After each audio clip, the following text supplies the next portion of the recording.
नमस्कार दोस्तों, आज का हमारा टॉपिक रहेगा नागरिकता, सिटीजनशिप, यानी भारतीय नागरिकता के संबंध में हमारा आज का टॉपिक रहेगा। भारतीय नागरिकता के बारे में संविधान के भाग 2 में प्रावधान दिए गए हैं और भारत में एकल नागरिकता का प्रावधान है, जो कि हमने एक प्रकार से ब्रिटेन से ग्रहण की है। एकल नागरिकता यानी कि भारत में चाहे वो कोई राज्य हो, चाहे केंद्र शासित प्रदेश हो, यह पूरा का पूरा संपूर्ण भारत हो, उसमें सिर्फ और सिर्फ क्या रहेगी, एक ही नागरिकता रहेगी।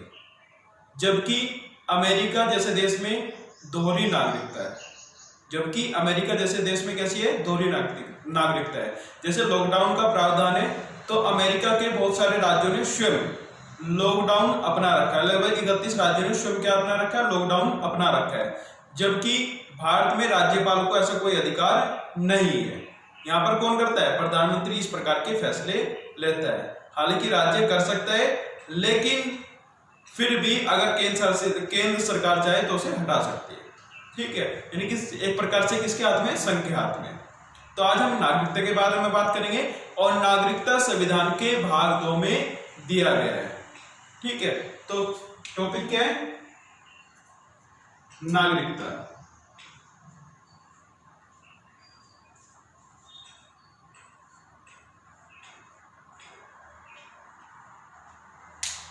नागरिकता किसमें, भाग 2 अनुच्छेद 5 से 11 यानी सिटीजनशिप है। और चैप्टर कौन से चलेगा, एक प्रकार से 2 सेकंड और आर्टिकल 5 से 11। आर्टिकल क्या है, 5 से 11। अभी हाल ही में यूपी पुलिस में पूछा गया था कि नागरिकता संविधान के किस भाग में है, तो संविधान के भाग 2 में नागरिकता का प्रावधान है। हमारे भारत में नागरिकता को 5 प्रकार से ग्रहण किया जा सकता है। नागरिकता को यानी सिटीजनशिप को 5 प्रकार से ग्रहण किया जा सकता है। जैसे बाई बर्थ यानी जन्म से, सेकंड आता है वंश की परंपरा से। सेकंड किससे आता है, वंश की परंपरा से, बाय डिसेंट। ठीक है, उसके बाद में आता है आपका पंजीकरण से, बाय रजिस्ट्रेशन से। और उसके बाद में आता है देशीयकरण से, नेचुरलाइजेशन से, यानी कि बाय नेचुरलाइजेशन से क्या आते हैं, नागरिकता ग्रहण कर सकते हैं। और उसके बाद में आपकी आती है भूमि अधिग्रहण से। उसके बाद में क्या आती है आपकी, भूमि ग्रहण से। ठीक है, तो ये क्या है, हमारी 5 प्रकार की नागरिकता, जन्म से, वंश परंपरा से, देशीयकरण से, उसके बाद में पंजीकरण से और वंश परंपरा से। ठीक है, ये क्या हमारी 5 प्रकार की है। ये क्या हमारी 5 प्रकार की, इन पर डिस्कशन करना है।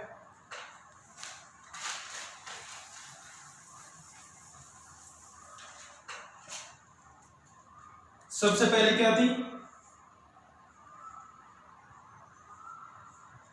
जन्म से यानी बाय बर्थ। जन्म से का तात्पर्य क्या है, यानी कि कोई भारतीय नागरिक तो बाद में, किसी व्यक्ति का अगर भारत में जन्म हुआ है, यानी कोई बच्चा है उसका भारत में जन्म हुआ है, तो वह भारत का नागरिक होगा। तो वह क्या होगा, भारत का नागरिक होगा। किंतु उसके माता या पिता में से कोई एक भारत का नागरिक होना चाहिए, या उसका जन्म अविभाजित भारत में हुआ है और वह डोमिनियन के समय में भी भारत में ही रह रहा था, तो ऐसा व्यक्ति क्या होगा, भारत का नागरिक होगा, यानी जिसका जन्म यहां पर ही हुआ है। इसमें 2 अपवाद भी है। इसमें क्या है, अपवाद भी है। और अपवाद कौन से है, जैसे फर्स्ट अपवाद है कि जैसे राजदूत, जैसे राजनयिक, यहां पे क्या रहते हैं, विभिन्न देशों के राजदूत यहां पर रहते हैं। अगर उनके बच्चे का जन्म भारत में होता है तो उसे भारत की नागरिकता प्रदान नहीं की जाने की। ध्यान से सुनना, अगर कोई विदेशी राजदूत का बच्चा भारत में जन्म लेता है तो उसे भारतीय नागरिकता प्रदान नहीं की जाने की। दूसरा प्रावधान है कि अगर कोई भारत का भूभाग किसी शत्रु के अधीन है, किसी शत्रु के अधीन है, यानी किसी अन्य देश के अधीन है, जो भारत का शत्रु है, ठीक है, उसके अधीन है, तो उस क्षेत्र में जन्म लेने वाले बच्चे को, उस क्षेत्र में जन्म लेने वाले बच्चे को भारत की नागरिकता प्रदान नहीं की जाने की, यानी कि वहां के व्यक्ति को भारत की नागरिकता प्रदान नहीं की जाने की। तो ये दो अपवाद है। अगर क्वेश्चन आता है कि निम्नलिखित में से किसे जन्म के आधार पर भारत की नागरिकता प्रदान नहीं की जाने की, तो किसे नहीं की जाने की? जो भारत के राजदूत के बच्चे हैं, अगर उसका जन्म यहाँ पर होता है उसे नहीं की जाने की, और जो जमीन शत्रु के अधीन है उसे नहीं की जाने की। दोनों में से अगर एक ऑप्शन मिले या दोनों मिले, ए बी मिले, तो दोनों पे लगा ले, ठीक है। तो ये क्या था? आपका जन्म से का प्रावधान था, यानी जिस बच्चे का जन्म कहां पर हुआ है? भारत में हुआ है, तो वह भारत की नागरिकता ग्रहण कर सकता है। इसके उपरांत आता है आपका, इसके बाद में वंश परंपरा।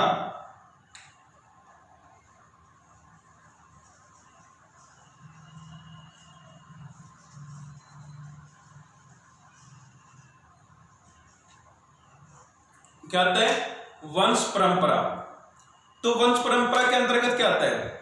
यानी कि कोई भारतीय व्यक्ति जिसका जन्म भारत में हुआ है, यानी कि अभी हाल फिलहाल में भारत में हो चुका है, तो उसके माता या पिता में से, उसके माता या पिता में से किसी एक का जन्म या भारत में हो, किसी एक का जन्म भारत में हो, या उसके माता या पिता में से कोई एक भारतीय नागरिक हो, उसके माता या पिता में से कोई एक क्या हो? भारतीय नागरिक हो, तो वह भारत का नागरिक समझा जाएगा। दोबारा फिर रिपीट कर रहा हूं मैं, अगर किसी व्यक्ति का जन्म, किसी बच्चे का जन्म भारत में होता है तो वह भारत का नागरिक समझा जाएगा। अगर उसके माता या पिता में से किसी एक के पास भी भारतीय नागरिकता है, किसी एक के पास भी क्या है? भारतीय नागरिकता है, तो ये क्या होगा? वंश की परंपरा। ये क्या होगी? वंश की परंपरा। जैसे हमें, यानी कि हमारा जन्म भारत में हुआ है और हमारे माता पिता की जो डोमिसाइल है वो कहां का बना हुआ है? इंडिया का बना हुआ है, तो हम क्या है? भारत के नागरिक है, ठीक है। ये क्या होगी? हमारी वंश की परंपरा। इसके बाद में आता है आपका थर्ड पॉइंट। थर्ड पॉइंट क्या था? पंजीकरण से।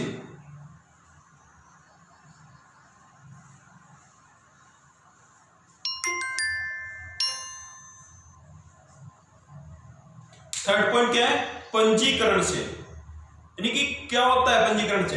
कि अगर कोई काफी साल से, यानी कि लगभग 5-6 साल से क्या पर रह रहा है? भारत में रह रहा है, कम से कम 5 साल से कहां पर रह रहा है? तो भारत में रह रहा है, तो ऐसा व्यक्ति भारत सरकार से आग्रह कर सकता है, अनुमोदन कर सकता है, रिक्वेस्ट कर सकता है और पंजीकरण दाखिल कर सकता है कि मैं 5 वर्ष से भारत में रह रहा हूं और 1 वर्ष से कंटिन्यू, यानी लगातार भारत में रह रहा हूं, किसी अन्य विदेशी देश की यात्रा नहीं की है, तो मुझे भारतीय नागरिकता देने का क्या करे? कष्ट करे। यानी कि वो क्या कर रहा है? अनुरोध कर रहा है। किससे? भारत सरकार से अनुरोध कर रहा है। तो इस ऐसे व्यक्ति को भारतीय नागरिकता प्रदान की जाएगी, ऐसे व्यक्ति को भारतीय नागरिकता प्रदान की जाएगी। जब वो व्यक्ति पंजीकरण के लिए अप्लाई करता है तो उस वक्त से लेकर अगले 6 माह तक उसे कंटिन्यू कहां पर रहना होगा? भारत में रहना होगा। उसे कंटिन्यू कहां पर रहना होगा? भारत में रहना होगा। तभी उसे क्या दी जाएगी? भारत की नागरिकता प्रदान की जाएगी। ये क्या? आपकी पंजीकरण के द्वारा अप्लाई की जाने वाली नागरिकता है। या फिर किसी व्यक्ति का जन्म कहां पर हुआ है? भारत से बाहर हुआ है। किसी व्यक्ति का जन्म कहां पर हुआ है? भारत से बाहर हुआ है। उसके माता या पिता किसी एक के भी पास क्या है, भारत की नागरिकता है। विदेश वालों की बात करो, उसके माता या पिता में से किसी एक के भी पास क्या है, भारत की नागरिकता है, तो वह व्यक्ति जिसका जन्म हुआ है, उसके माता या पिता में से कोई एक भी भारत के कहां पर जा सकता, भारत की एम्बेसी में जाकर वहां के राजदूत से आग्रह कर सकता है और वहां पर अप्लाई कर सकते हैं जन्म प्रमाण पत्र के द्वारा कि इस बच्चे का जन्म 1 साल के अंदर अंदर इस देश में हुआ है, जिस देश में भी वो निवास कर रहा है प्रेजेंट में, और इसे भारत की नागरिकता प्रदान की जाए, तो उसे भारत की नागरिकता प्रदान की जाएगी। किस व्यक्ति को? जो 1 साल के अंदर अंदर भारत की एम्बेसी में जो भी उस विदेशी देश में, यानी कि कोई भी देश उसमें स्थित है, उसमें अप्लाई करता है, तो उसे भी भारतीय नागरिकता दी जा सकती है। ये किसके द्वारा है? पंजीकरण के द्वारा है। ठीक है, नेक्स्ट आती है, ये कौन सी होगी? 3rd प्रकार की, और नेक्स्ट आती है 4th। 4थे प्रकार की कौन सी है? देशीयकरण से।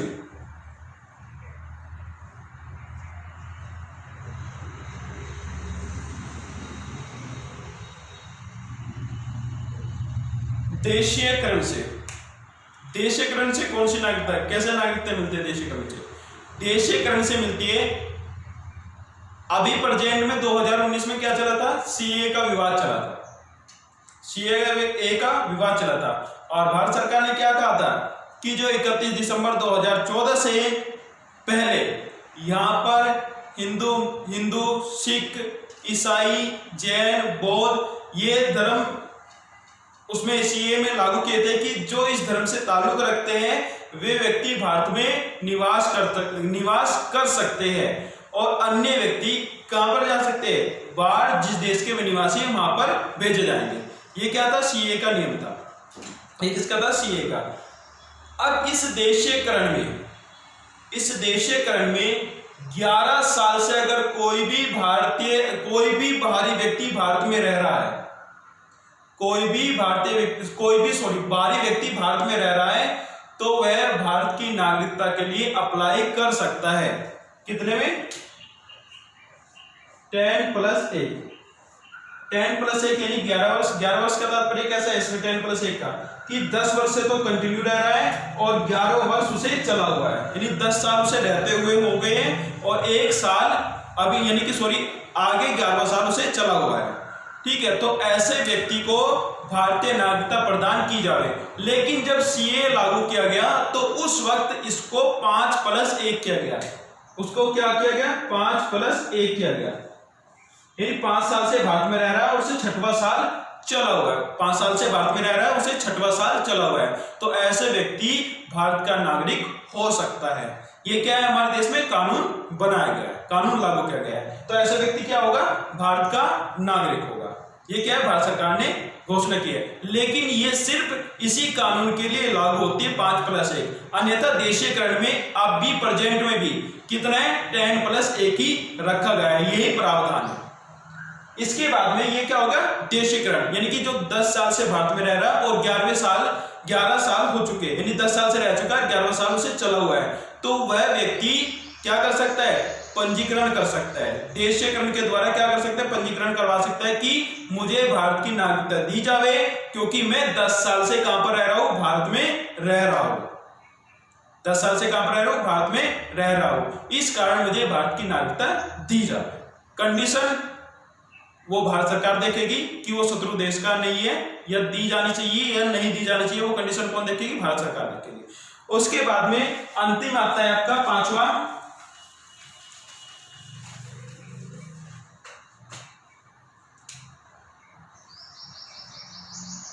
भूमि अधिग्रहण से।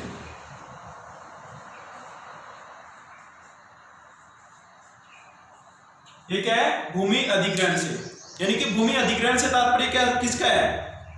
कि जैसे कोई भारत ने युद्ध करके किसी भूभाग को अपने भाग में सम्मिलित कर लिया है, चाहे वो बांग्लादेश हो, चाहे पाकिस्तान हो, या चीन हो, या कोई भी अन्य देश हो, जिसका भूभाग पर भारत ने कब्जा कर लिया है, तो उस क्षेत्र के वासियों को स्वतः ही भारतीय नागरिकता प्रदान की जाएगी। स्वतः ही किसकी नागरिकता प्रदान की जाएगी? भारतीय नागरिकता प्रदान की जाएगी। ये क्या है? ये आपकी 5 प्रकार की नागरिकता है। अगर क्वेश्चन आता है भारत में कितने प्रकार की नागरिकता प्रावधान है, कितने प्रकार से हम नागरिकता दे सकते हैं, 5 प्रकार से हम भारत में क्या दे सकते हैं? नागरिकता दे सकते हैं। जबकि भारत में कैसी नागरिकता है? एकल नागरिकता का प्रावधान किया गया है। ये तो हो गए 5 प्रकार। ठीक है, इसके बाद में आते हैं नागरिकता समाप्त करने का प्रावधान। भारत सरकार के द्वारा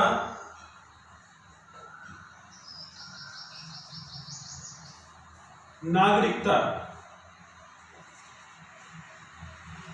समाप्त करने का प्रावधान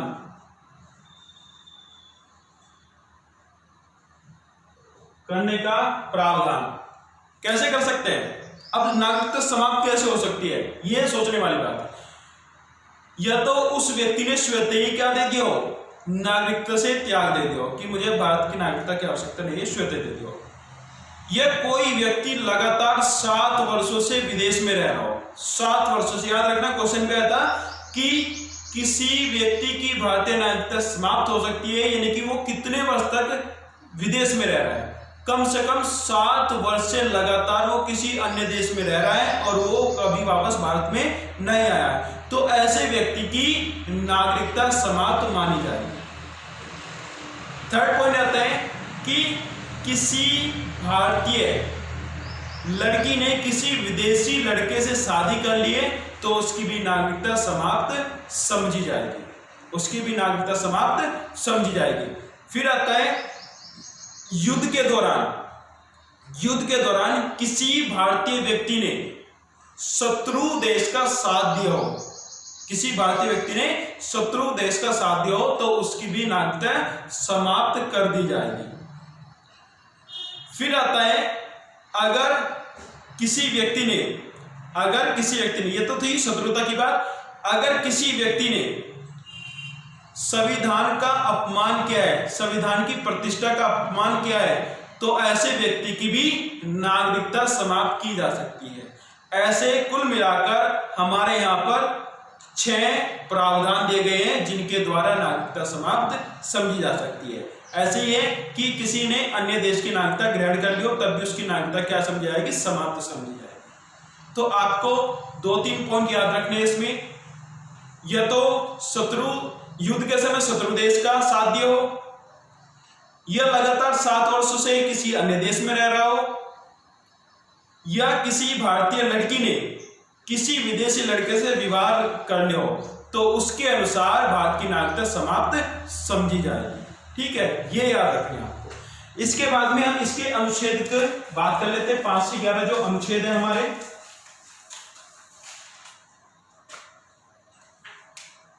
जैसे आर्टिकल 5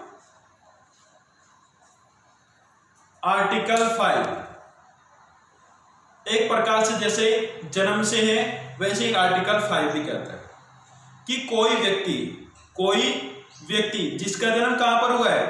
भारत में हुआ है। कोई व्यक्ति जिसका जन्म कहां पर हुआ है? भारत में हुआ है, वह भारत का नागरिक समझा जाएगा, किंतु उसके माता या पिता में से किसी एक का भी जन्म अविभाजित भारत में हुआ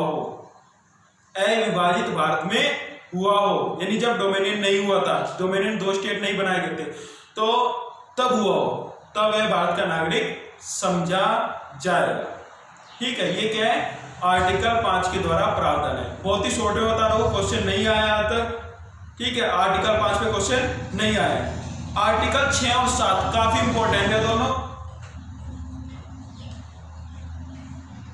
आर्टिकल 6 और 7 दोनों इंपॉर्टेंट है। सिंपल सी लैंग्वेज में पहले तो बता देता हूं, 6 और 7 पाकिस्तान से आए।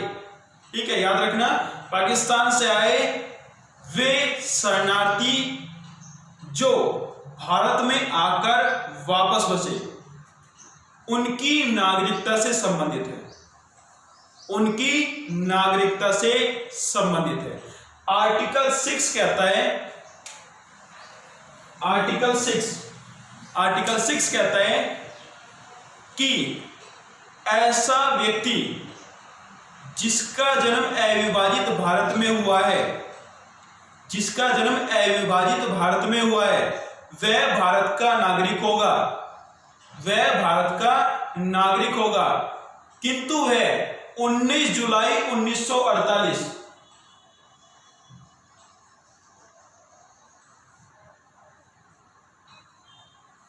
19 जुलाई 1948 19 जुलाई 1948 को वह या उससे पहले कहां पर आकर बस गया हो, भारत में आकर बस गया हो। ये 19 जुलाई 1948 ही क्यों लिखा?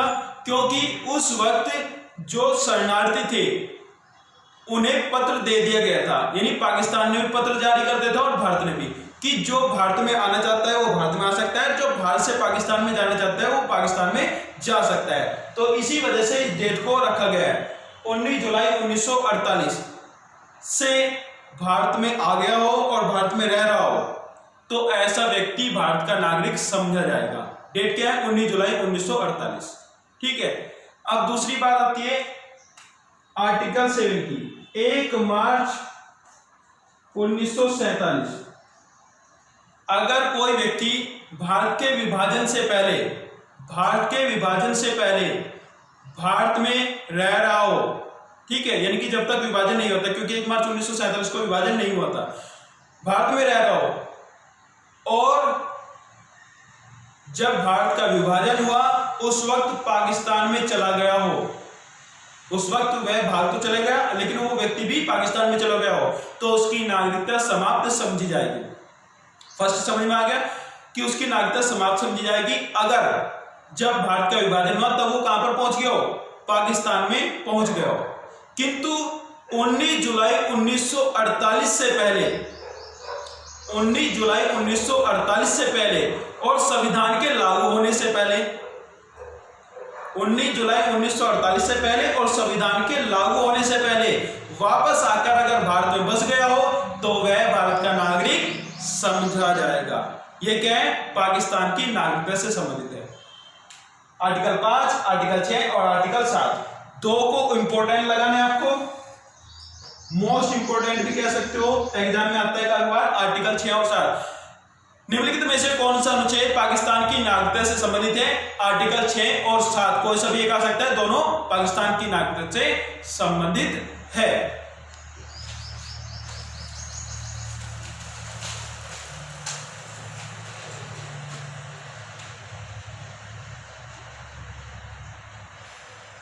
आर्टिकल 1